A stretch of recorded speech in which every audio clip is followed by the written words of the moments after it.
Okay, I would like to welcome you all to the IAS Distinguished Lecture. So it's my pleasure to introduce Professor Wang from Columbia University. So let me give a very brief introduction about Professor Wang. So Professor Wang grew up in Taiwan and got his undergrad in National Taiwan University. And then he moved to Harvard University to work on a PhD with Xing-Tong Yao. And in 2001, he moved to Columbia University, and where he is now a full professor there in math department. Okay, so Professor Wang's research is mainly about, or best known for his work on mean curvature flow, general relativity, and also, recently he proved a sharp Minkowski type inequality in any de Sitter Schwarzschild manifold. And so Professor Wang's research is well recognized by numerous awards. So let me just name a few. That include Morningside Gold Medal in 2010 and the Chen Prize in 2007. And also he's a panelist speaker in various prestigious conferences, for example, the International Congress of Chinese Mathematicians, and also the International Congress for the IC MP, mathematical physics. Mathematical physics, okay. And he's also recognized by several fellowships, including the American Mathematical Society and also the Simons Fellow. So without further delay, let me welcome Professor Wang. Okay. Thanks for the kind introduction. It's a great pleasure to be here at HKUST for the first time. I'd like to start by thanking the organizers, in particular Professor Fong, for the kind invitation. And as you can see from my title, Surface Geometry and General Relativity, so it's going to be analyzing the interface between mathematics and physics. But I'd like to put a disclaimer first. I'm certainly biased toward the more mathematical side of the story, as I'm a mathematician. But I hope by the end of the talk, I'll be able to convey to you some basic ideas behind from both perspectives. Okay. So I want to talk about two very classical theorems. They're both for surfaces in the familiar three-dimensional space. So this is the R3 I'm talking about. And the corresponding generalizations for surfaces in the four-dimensional Minkowski spacetime. Just remind you, this is a model of our spacetime. The astral dimension represents the time dimension. And this kind of generalization, they're not only of mathematical interest, but they're also of physical relevance. In fact, these problems are closely connected to some fundamental problems in general relativity. Such as the gravitational energy, so the energy of gravitation, and also cosmic censorship. So I'll talk about these two topics later. So the talk will be divided into two parts. Well, each part corresponds to a classical theorem. And the first part is joint work with Pauline Chen, who's at Riverside, and Xing-Tong Yao at Harvard University. A second part is joint work with Zygmunt Brendel and Pagan Hong, both at Columbia University. And for the purpose of this talk, I'm going to assume all the surfaces I'm going to talk about, they are topologically S2. So they're a sphere. Okay, so let me start with a review of surface geometry, okay, in the three-dimensional space. Okay. Let's consider an embedded surface in R3, by which I meant I have three functions. They correspond to the coordinate functions of the embedding. And each one of them is a function of U1, U2. And this U1, U2, they are local coordinate systems on your surface. So let me give you a simple example. Suppose I just take a polar coordinates on my sphere. And U1 is theta, U2 is phi. Then if I take this one here as my coordinate functions, then this will give you embedding of the standard round sphere of radius 1. So you can check that x1 squared plus x2 squared plus x3 squared is equal to 1. Okay?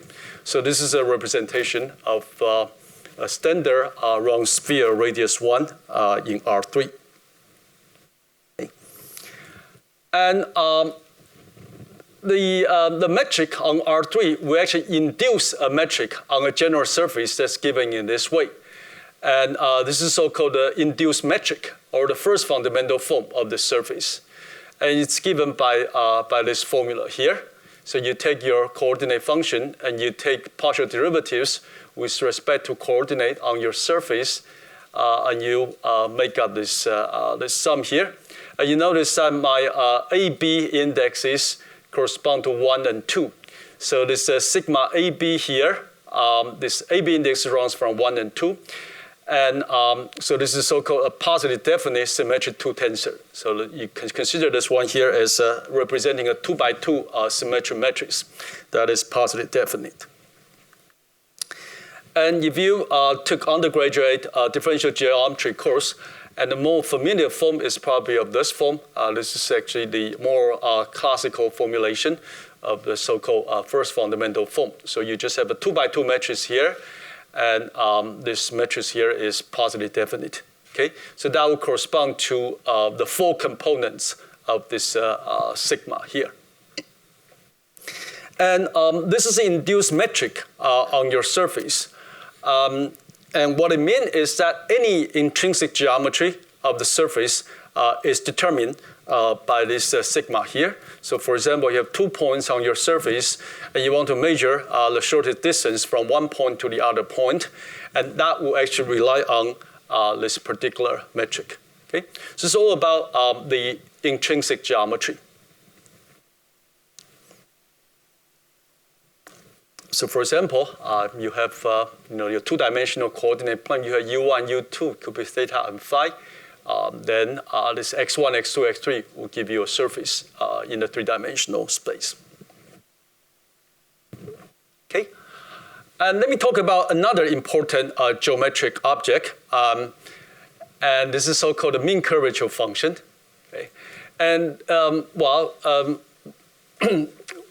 so instead of intrinsic quantity, this is actually an extrinsic geometric quantity. So this will actually give you the measurement of how this surface is actually curved in the Euclidean space. Okay. So this is so-called a mean curvature. So this is actually a function defined on the surface, and it's related to the variation of area. So in fact, if you take your surface here, okay, and then you move your surface in a normal direction at a speed of s. Okay, note that this s here is also a function on your surface, because you can have different speed at different point. And if you look at deform the surface in this way, and then you measure the infinitesimal change of the area, then it's exactly given by this integral here. Okay, so the area change is always equal to your speed function times this mean curvature function. So you can see that, depending on how large your mean curvature or the size of your mean curvature is, that will actually affect how the area is changing when you deform the surface. So in particular, when h is equal to 0, this corresponds to minimal surfaces. The surface will actually represent a critical point of the area functional. And when h is equal to a constant, this is so-called a constant mean curvature surface, and these are models for soft films. Okay, so soft films are actually surfaces that achieve a critical point of this functional under a volume constraint.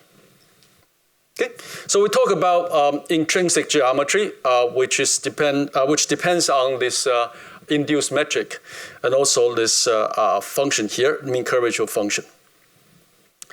And we're interested in generalizing this concept to the space-time, or to a 4-dimensional space. So in particular, this is one of my model space, and this is actually the model in special relativity. So it's simply your familiar 3-dimensional flat space times a time dimension, this r here, okay? And this is a Minkowski space-time. and it's actually endowed with a slightly different metric of signature minus plus plus plus. And you're going to see in a minute what it means. Okay, so now again, let's consider an embedding of a surface. So this is a surface here, and we want to put it into the four-dimensional space.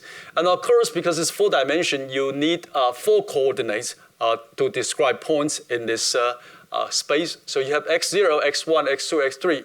Again, they're both functions of coordinates on your surface. And with respect to a local coordinate system on a surface, the induced metric is actually of this form. Okay, and you can see the sign here. You have a minus sign here, and you're going to have 3 plus signs here, and that will correspond to this signature here. And this is a correct signature if you want to describe your space-time. Okay, and you can see that this part here, if you neglect this part here is the one coming from the Euclidean geometry. But somehow this AB here, because I still have a 2-dimensional surface, so this AB index is still going from 1 to 2. So you still have a 2 by 2 symmetric matrix here. Okay, and usually what we call this kind of surface is space-like, if this is a positive definite. Okay, and you can see that because of this term here, the sigma AB is not necessarily always positive. On the other hand, if this x0 is equal to a constant, so x0 corresponds to the first coordinate, which is usually referred as a time variable. So if you have a surface that lies in a constant time slice, then you can see that this part will go away, and this is just going to be the usual 3-dimensional surface. Okay? So now you just increase the dimension by 1, okay? And therefore you have this x0 here. And let me just show you a picture here, because it's difficult to represent a 4-dimensional space, and therefore in this talk, all my pictures, the dimension will be suppressed by 1. So for example, this curve here, this is going to represent a 2-dimensional surface, and this plane here is going to represent a 3-dimensional space, okay? And I have a time dimension here, that is x0. So I want to embed a surface into a space-time. And this is a picture when it's actually constrained in this 3-dimensional space. But in general, you could have a varying time coordinate.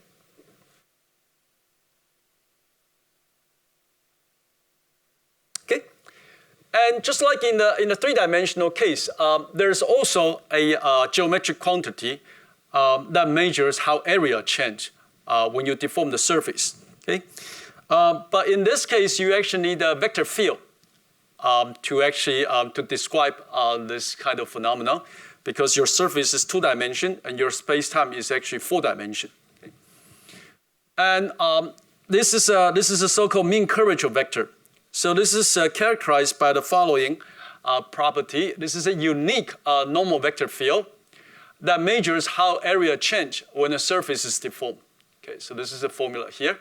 So for example, a surface here, okay, then you just have a normal vector field, okay, and this formula means that this absolute value of sigma will represent the area of the surface. So if you actually deform the surface along a vector field, V here, this is a variation vector field, then the answer is minus of sigma of the inner product of this vector field and H. So this actually generalizes this previous formula that I have. And this is a codimension 1 case. So you just have a function.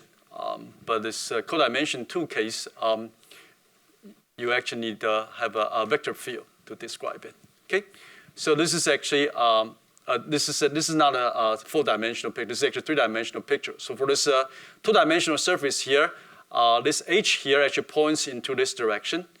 And one geometric significance of this H here is that, for example, if you replace this V by H, then you can see this is minus of H squared. And therefore, if you move the surface in the direction of this H here, you can see the area is always decreasing, because this is going to be a positive number.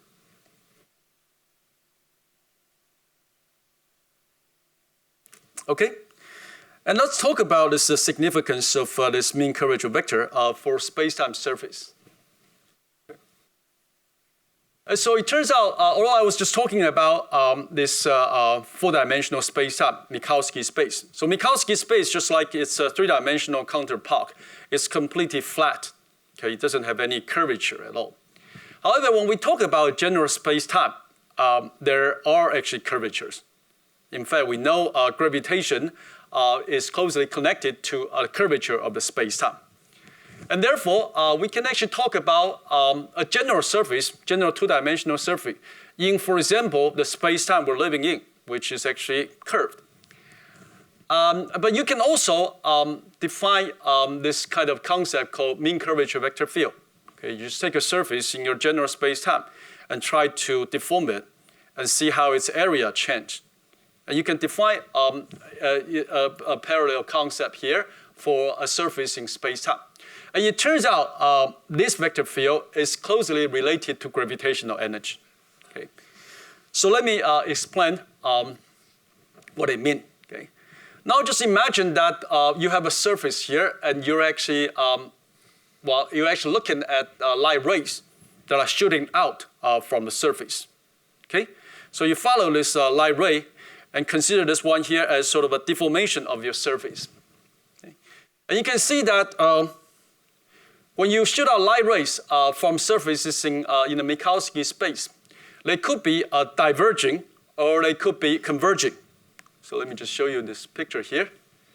So for a surface in the Minkowski space, if you shoot out in the we know light will travel in this kind of 45-degree direction. Okay. If lights are shot out in this direction, you can see the surface is actually converging, so the area is actually decreasing. However, if you follow this blue lines, okay, and then you can see the surface area is actually increasing. Okay, so when light rays are emanating from a surface in Minkowski space, they could be diverging or they could be converging. Okay, depending on which direction you're moving, because we notice the light ray always travel in this kind of 45-degree. However, there are actually surfaces in a general curved space-time such that all light rays are actually converging. Okay, this is not going to happen in a flat space-time. But if your space-time has curvature, then the curvature effect is going to cause this kind of phenomenon to happen. So this is a typical picture of trapped surface. You can move the surface in this red line here, and you can see the surface area is actually decreasing. However, if you move along this direction here, because the light rays are bended by gravitation, so it's converging again, and the surface area is decreasing again. Okay? And because they're related to surface area change, so they can be measured by the mean curvature vector. Okay? So you can see, and these surfaces are called trapped surfaces. Okay, they're trapped in the space-time. Okay? So if you shoot out light rays from this trapped surface, these light rays are always going to be converging, or the surface areas are always going to be decreasing. And this is an indication of a very strong gravitational field in your space-time. And in fact, this is a very well-known theorem of Penrose, so-called Penrose Singularity theorem. Says that as long as your space-time has a trapped surface, okay, and this will imply in the future the space-time has a singularity or a black hole. Okay, so whenever you have a trapped surface here, so all the lights are actually all lights are converging. That indicates a very strong gravitational field, and that will actually imply singularity formation in the future. So this is the context of Penrose singularity theorem. And this is a very rigorous mathematical theorem. You can prove everything line by line rigorously. Okay, so this is a picture. This is going to be for a regular surface, for example, in a space-time that doesn't have any curvature, completely flat. And this is going to happen when your space-time is very strong gravitational field. Okay, so that's a brief introduction about surface geometry in three-dimensional space, in four-dimensional space. And let me talk about the first classical theorem. So this is a mathematical theorem. So this is a so-called Weil's isometric embedding theorem, or Weil's isometric embedding problem. It was first posed by Hermann Weil and proved by Pogoretov and Nirenberg. So what is the problem? Okay. Well, we already know, well, for a surface like this, the embedding will actually give you the induced metric. And the problem is that, well, suppose we start with any sigma AB here that is positive definite, that is symmetric. So suppose you have a function, a matrix value function defined on your surface, right? And suppose it's positive definite everywhere and it's symmetric. And the question is whether you can find the embedding, whether you can find an x here that actually give you this induced metric. So you can see this is actually the equation. Sigma AB here is the given one. And xi, so that will correspond to the three coordinate functions in R3. That will correspond to the unknown. So as you can see that because it involved the first derivative of xi, this is actually a partial differential system. Okay? Three unknowns, x1, x2, x3. And you're given this symmetric 2x2 matrices. There are actually three components in sigma AB here. So this is a very well-known problem, and it was first posed by Weil as actually a nonlinear partial differential system. And as I want to point out, there are three unknowns and three equations. The three equations coming from the sigma AB, the three unknowns coming from the coordinates in R3, x1, x2, x3. And it was actually eventually solved in the 1950s. Okay, so it turns out when the Gauss curvature sigma AB is positive, so let me remind you, this Gauss curvature is actually determined by the intrinsic geometry of the surface. So if you have a metric here, you can actually compute the Gauss curvature. But if this Gauss curvature is positive, then this is actually nonlinear ellipticism of PDE. So the whole thing here is actually a nonlinear ellipticism of PDE. And it actually can be solved as was actually solved by Nirenberg and Pogoretov independently. And the solution is actually unique after rigid motion. Okay, and this is what you expected. I mean, you have a surface here. Of course, if you move the surface or you rotate the surface, the intrinsic geometry of the surface will not be changed. Okay. And we're interested in generalizing this picture or this problem to the four-dimensional space-time. Okay? In particular, to the Minkowski space. And why are we interested in this problem? Okay. Well, first of all, you notice that this embedding here into this four-dimensional space is going to be more difficult just by counting the parameters. You see that the isometric embedding problem of a two-dimensional surface into a four-dimensional space, in the first place, is actually underdetermined because you're going to have four unknown, four coordinate functions. But still, you only have three equations. That would just correspond to this sigma AB here. Okay, so let me show you the equation. Yeah, this is the equation here. So you have x0, x1, x2, x3, but you're still just given sigma AB here.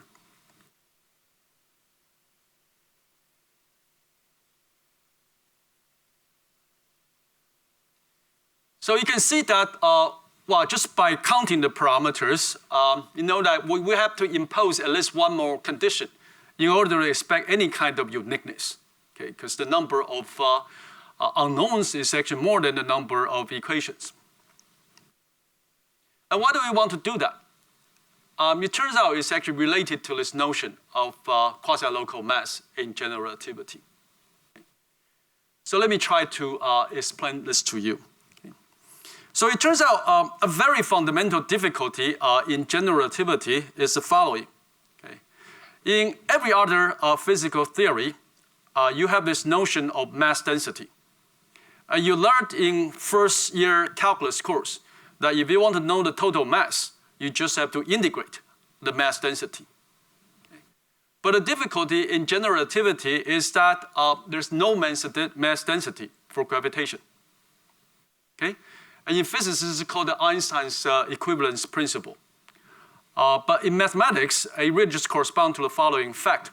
You give me any Riemannian metric and any point on your manifold, I can always choose a coordinate so that the first derivative of your Riemannian curvature vanishes at this point. Okay? And therefore, there's no mass density, but we know there must be some notion of mass or energy that is associated with gravitation. So how do we actually measure it? So here you say the naive formula that the mass is just an integral of the mass entity of the mass density is just not true for gravitation. So you cannot just integrate because there's nothing for you to integrate in general relativity. But if you go back to Newtonian gravity, okay, in Newtonian gravity, the basic equation is the following equation. Okay, so this is just the Laplacian operator, and this 5 here is equal to 4 pi rho.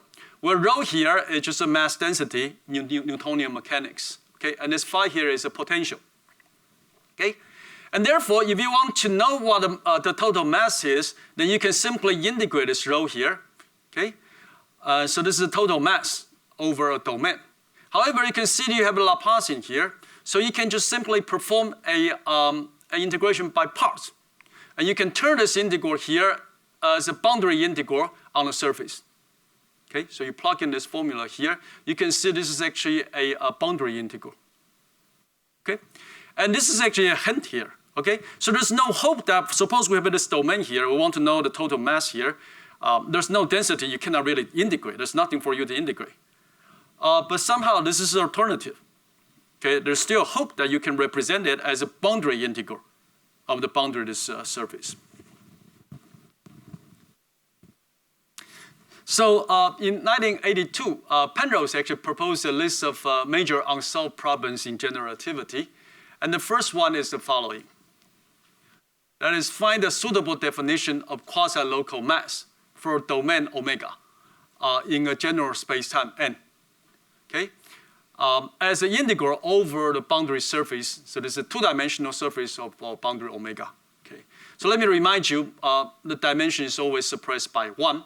So this one here, although it looks like a plane domain, but I actually consider this one here as a three-dimensional domain in my space-time. My space-time is denoted as n, so this is a four-dimensional space-time. Okay? And the two-dimensional surface is just the boundary of omega. So suppose you want to know the total mass in this domain here. We have nothing to integrate. But you ask instead, can we actually measure the mass by a boundary integral over this, the boundary of this domain? Okay? So this is the problem of quasi-local mass. Okay? You can really talk about local because you don't have a density at any point. But giving me any domain here, I hope I will be able to measure the mass just from its boundary.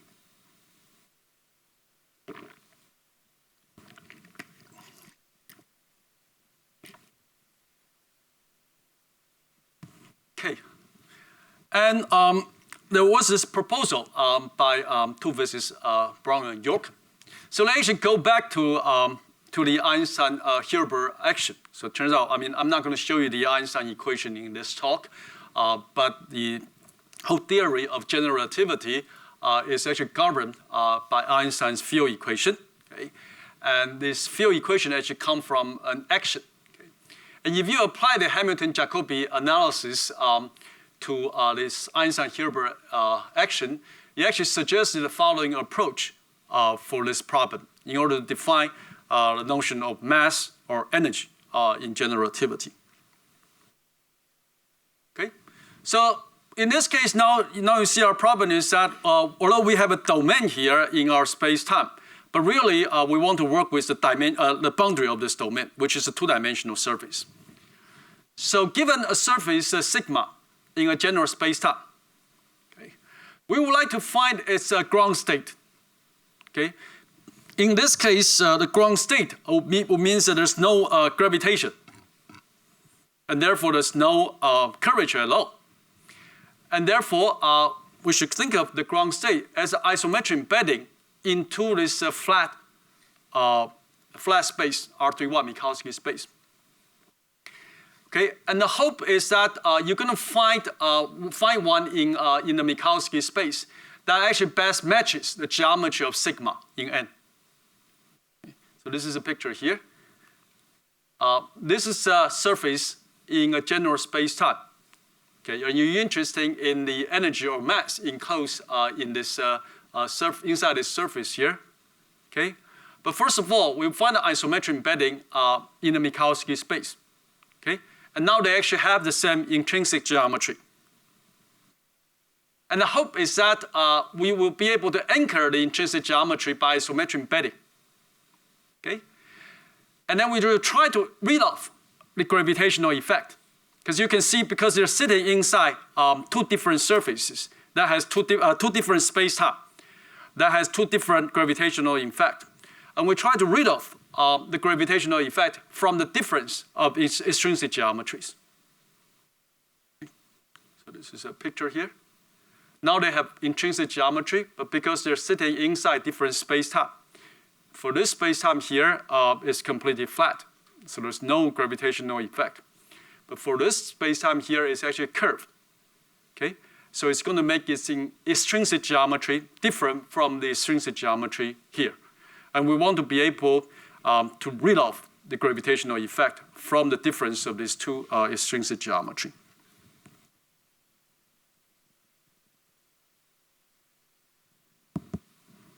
Okay? And here's a proposal came up with Yao 8 years ago. Okay? So what we did is the following. So we take a surface sigma in a general space-time. Okay? And this is the one we try to measure the quasi-local mass. Okay?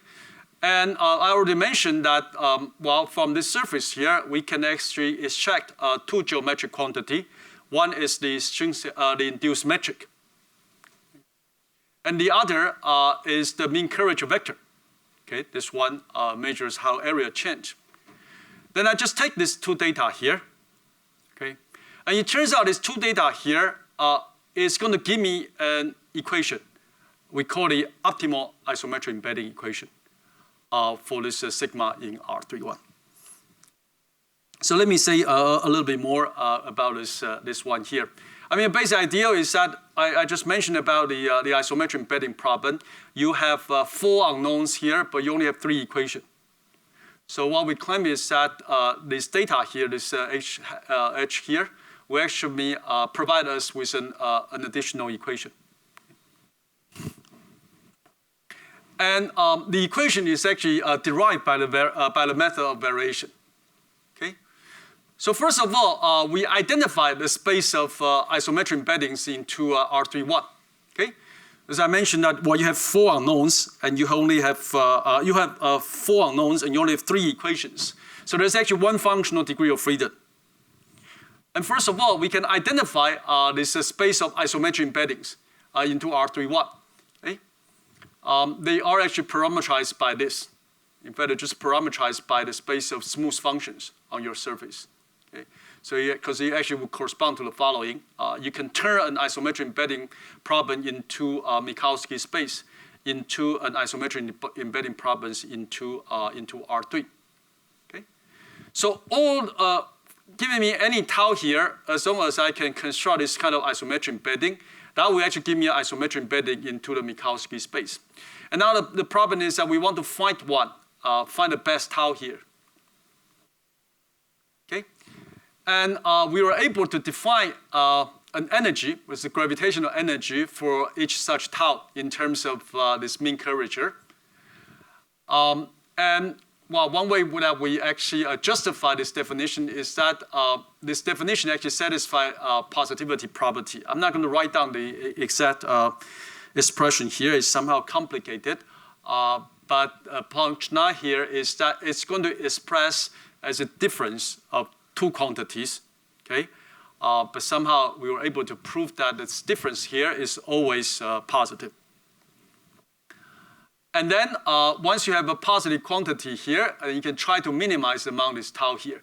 And this will give you this so-called optimal isometric embedding, which is a fourth order PDE for tau. And together with the isometric embedding equation, we have a system of PDEs with 4 unknowns and 4 equations.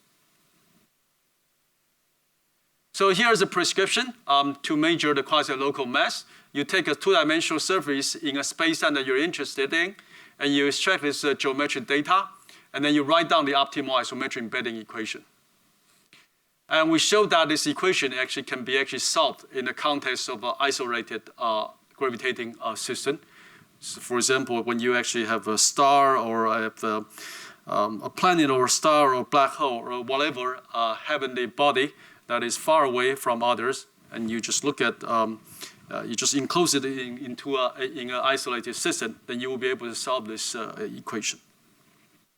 Okay, so let me just talk about a application of this this definition. Okay, so it turns out, using this this approach, not only we can define mass or energy, but we can also use it to define other conserved quantities in general relativity. Okay. So we can define mass, energy, linear momentum, angular momentum, and center of mass. And we can also study the dynamics of these conserved quantities along the Einstein equation. Okay. So I say I don't want to write down the Einstein equation, but let me just say briefly that you can actually formulate the Einstein equation as an initial value problem, just like a ODE, ordinary differential equation, that is of second order. Okay? But of course, it's going to be nonlinear, and it's actually going to be a hyperbolic system. Okay? So just like a second order ODE, you're giving me the initial value of your position, for example, an initial velocity. Okay? So K0 is equal to dg dt here. And you can try to solve this, second order equation. Okay. It was actually proved to be a well-posed problem. Okay. And then to each solution of the Einstein equation, we can actually attach a conserved quantity by this approach. So this conserved quantity will include the energy and the linear momentum. So it's PIT, I goes from 1 to 3, and JIT, again, is 1 to 3, and CIT, I, again, 1 to 3. And we can prove that in the nonlinear context of Einstein equation, this quantity actually satisfies these equations. So the two equations here. But maybe this is correspond to the conservation of angular momentum. Then this equation here, you see this is a linear momentum, and this is the energy, and this is the time derivative of a center of mass. And this actually corresponds to the familiar formula. P is equal to mv, okay, where P is the momentum, and this mass become energy, and this x dot here become the derivative of your center of mass. So in a way, we were able to use this formula and then to show the consistency of this P equal mv with this with Einstein equation in this nonlinear context. Okay. So that concludes the first part of my lecture.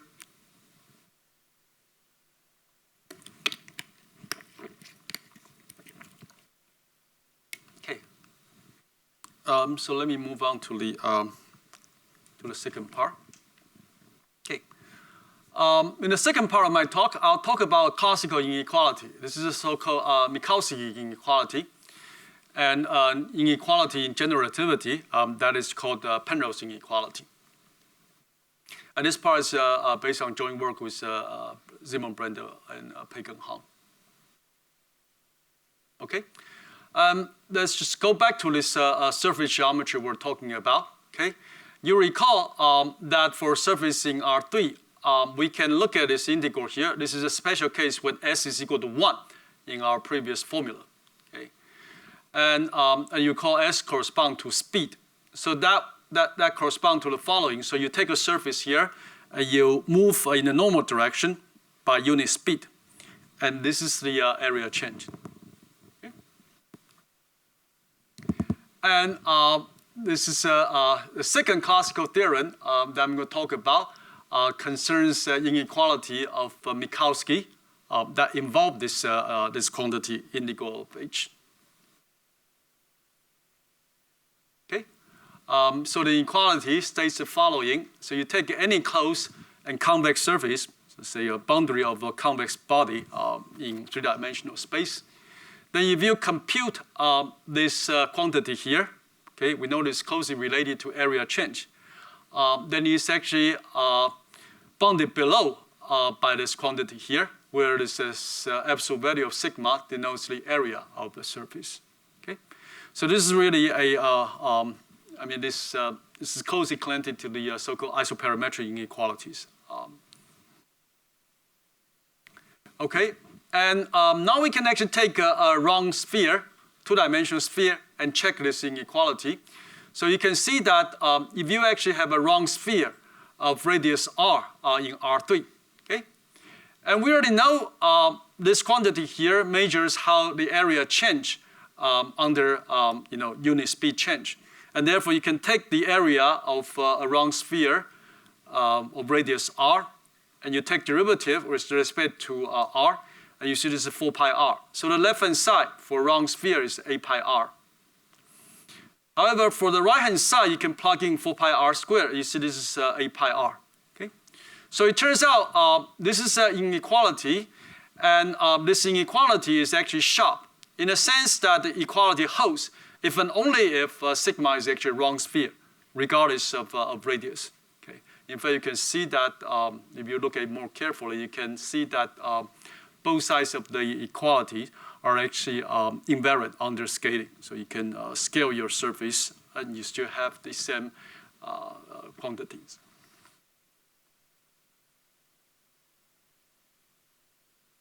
Okay.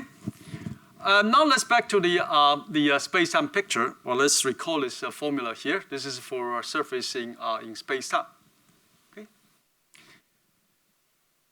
But in general relativity, as I just mentioned, we're actually interested in measuring the divergence of light rays emanating from sigma. Okay, and in this case, how do we actually measure the light rays? So let's go into more detail. So it turns out for the surface here, well, because the codimension is 2, so we can actually pick 2 now normal vector field, L and L bar here. Okay. And let me just show you this picture here. Okay, so for example, I'm showing you a surface that actually lies in R3.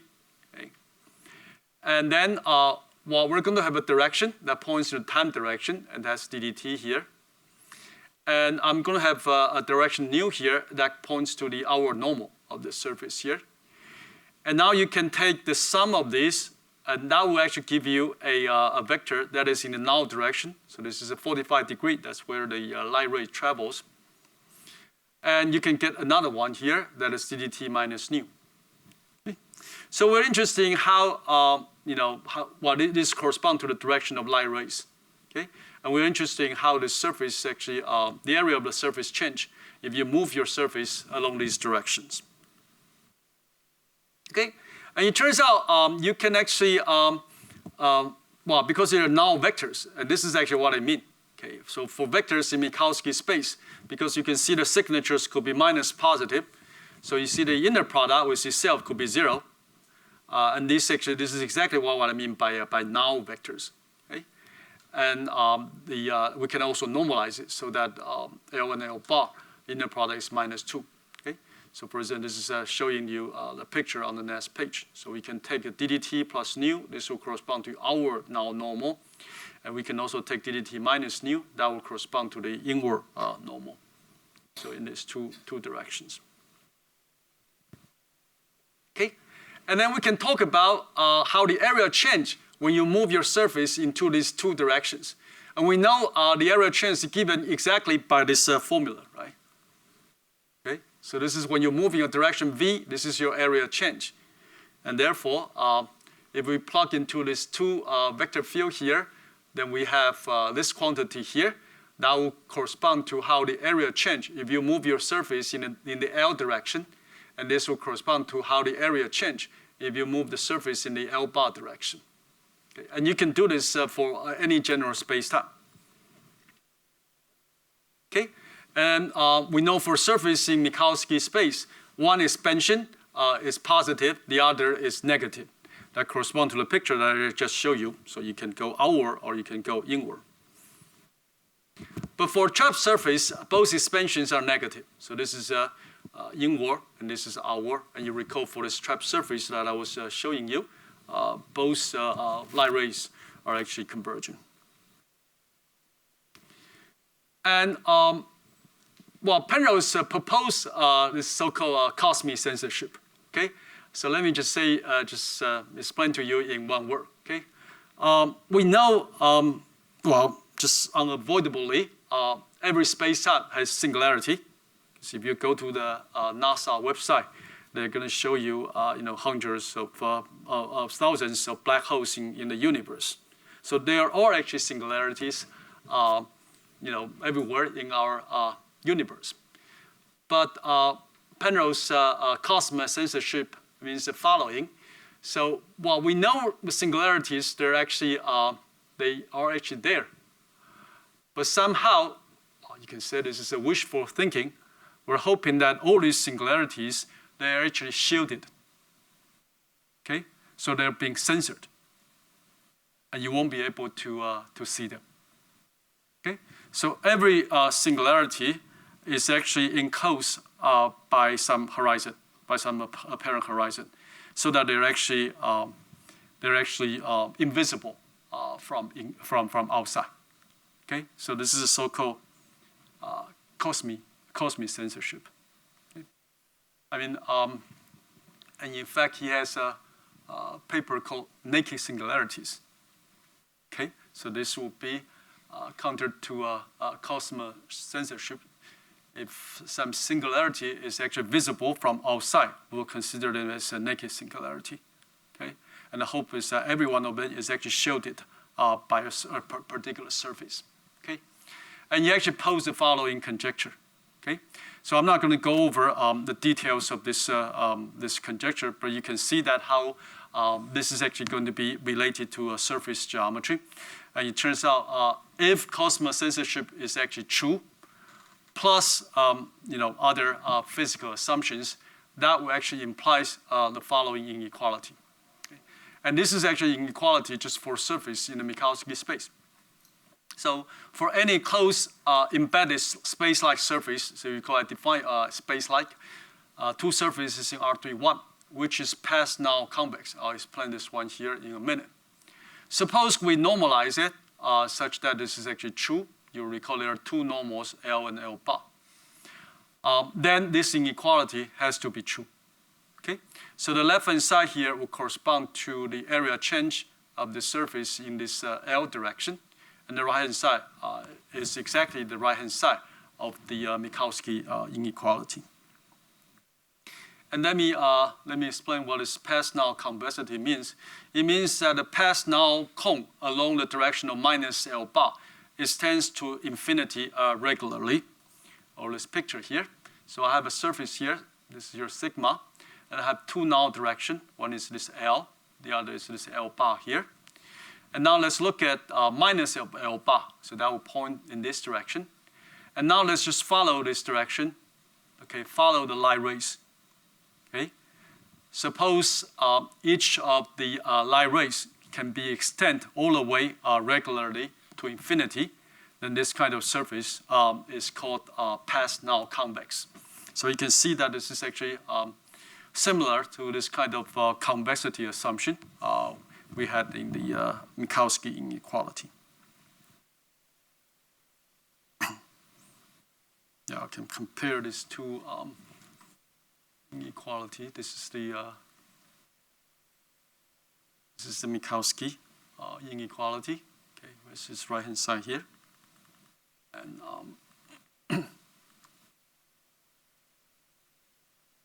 this is the Penrose inequality. Okay. And an observation of Gibbons is that suppose your surface, well, we're talking about general surface in the Minkowski space. Okay, so it has you have changing time variable. But suppose the surface is just lies in a particular three-dimensional space, then with a particular choice, then this inequality is exactly the classical Minkowski inequality. And well, it's also shown to be true in some cases. However, for general surface in the Minkowski space-time, this conjecture remains open.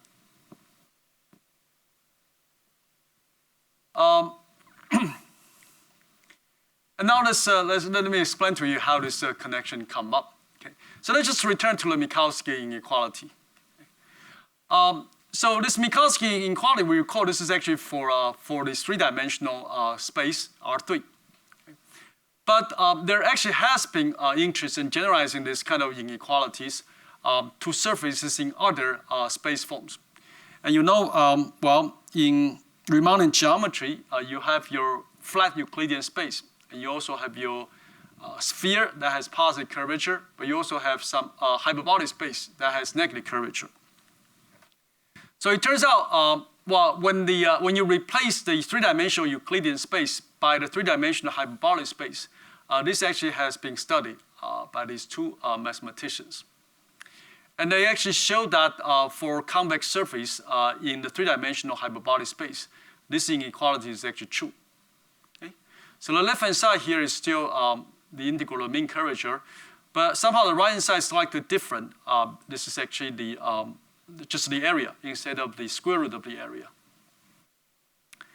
However, if you just check this inequality on a geodesic sphere of radius r, then what you realize is that the left-hand side will actually give you a pi of hyperbolic sine r times hyperbolic cosine r, while the right-hand side will actually give you a pi of hyperbolic sine r squared.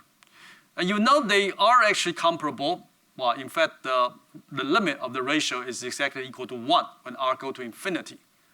But somehow, it still suggests that this is not a sharp inequality. You recall in the case of Euclidean space, you have both sides are actually equal for any round sphere.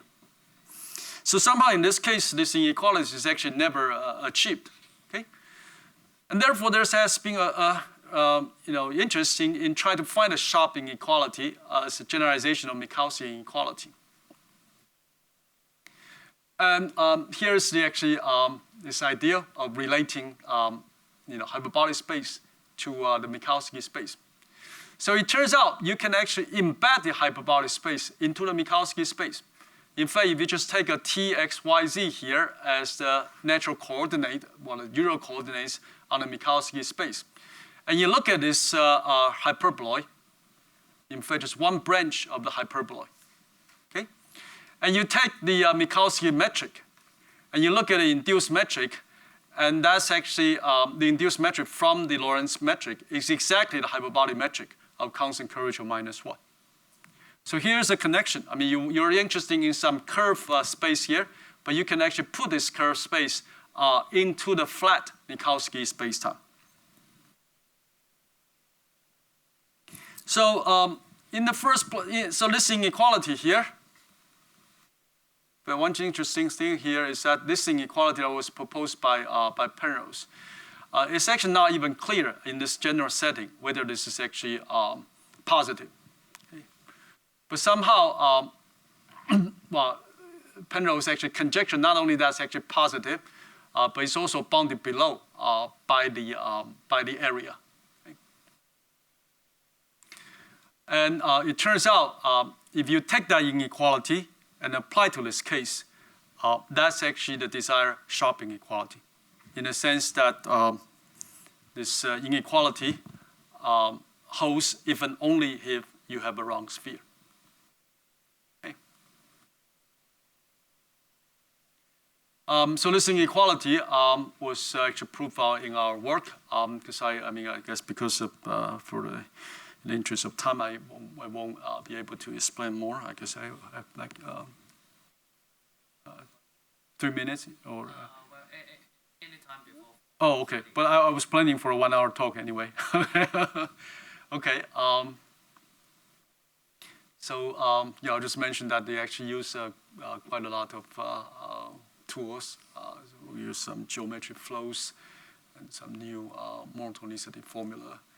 And somehow the interesting thing here is that this is actually related to the sharp, to the best constant in the sharp slope-level inequality on spheres.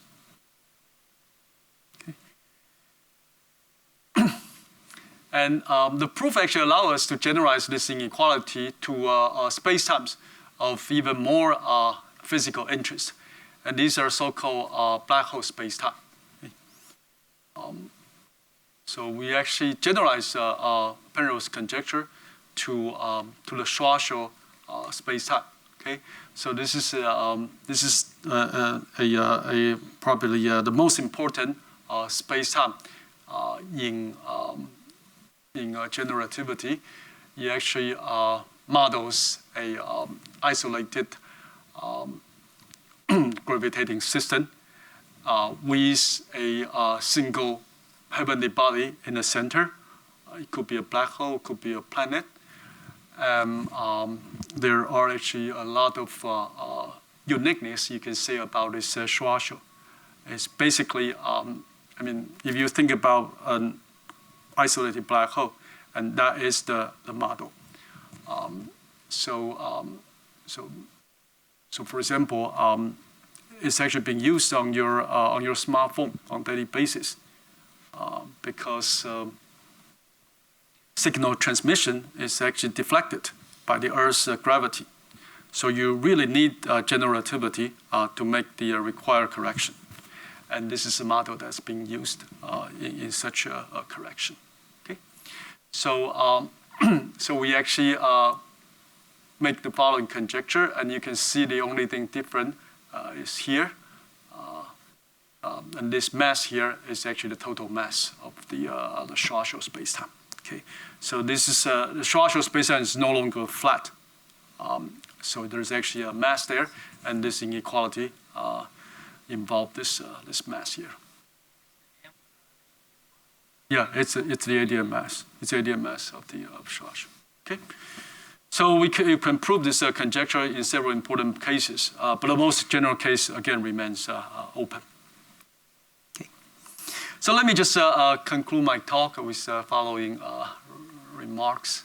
So there are actually close connections between surface geometry in R3 and surfaces in space-time.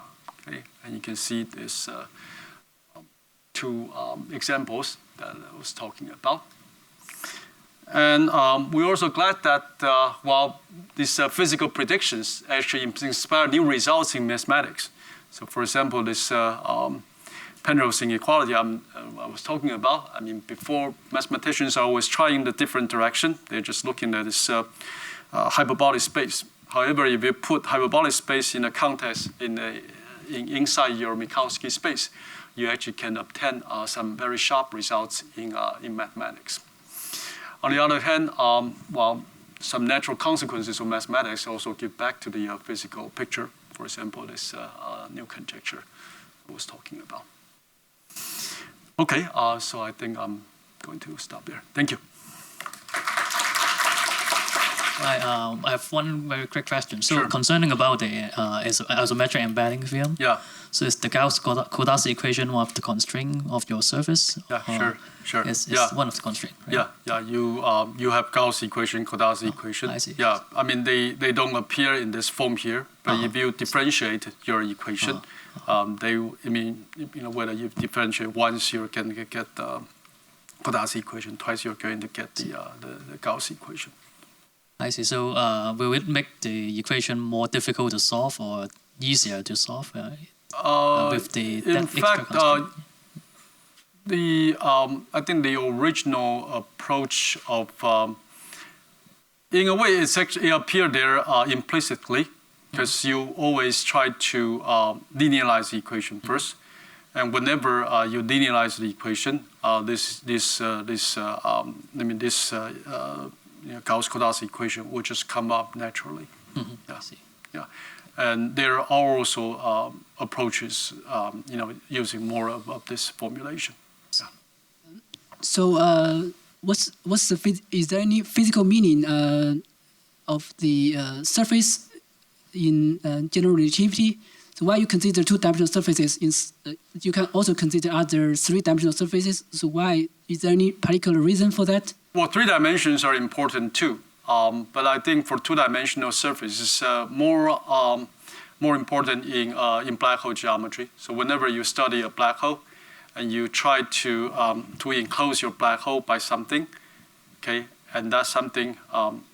Or just look at or as I say, if you look at a domain in 3-dimensional space, the boundary is just a 2-dimensional surface. And of course, you can see that one important thing here is that because we know there's no density, so whatever you want to know about, this domain, whatever you're enclosing, you can't really read it off from the density, and you really have to look at the boundary surface. Okay. In fact, I didn't actually mention this, but there's a famous notion of mass, ADM mass. In generativity, it's again measured as an integral, boundary integral on a 2-dimensional surface, and it's actually the limit of that. So in a way that there's something there, but you cannot really get it. You can only look at what happened near a boundary surface. In many cases, that's what happened. Okay, thank you. So if not, let's thank Mu-Tao again. Okay. Yeah.